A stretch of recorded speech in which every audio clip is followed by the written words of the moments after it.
सभे लेके कमरवा चल ढारे चल देव घरवा चल देव घरवा। बोले शंकर भगवान की।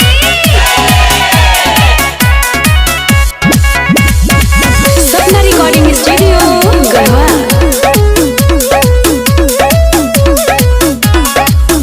देवघर जात बानी हम अब की शुरुआत में, घरे होला लड़ाई सैया से बाते बात में। देवघर जात बानी हम अब की शुरुआत में, घरे होला लड़ाई सैया से बाते बात में।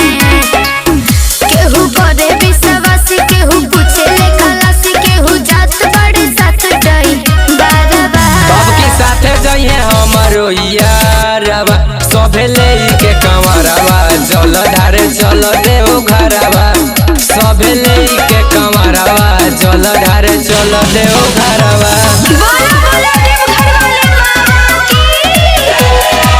म्यूजिक बाय अनूप कुशवाहा।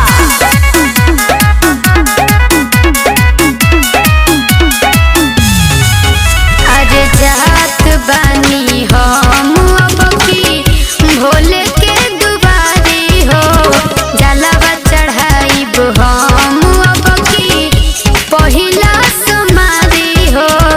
बुझला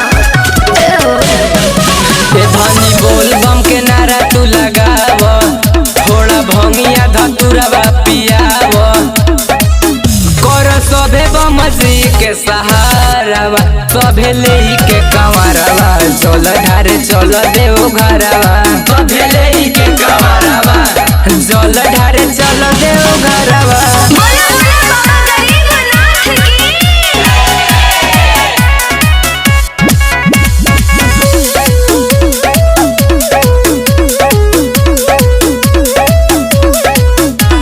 अमित विवेक जई है अब की साथे विमलेश जी, कहेले बतिया अखिलेश केंद्र बात बा विशेष जी।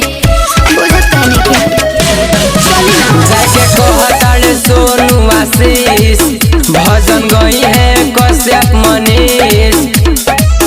विकेट अभिषेक रह गईले घरवा, सभे लेके कमरवा जल ढारे चल देव घरवा। सभे लेके कमरवा जल ढारे चल देव घरवा। सभे लेके कमरवा।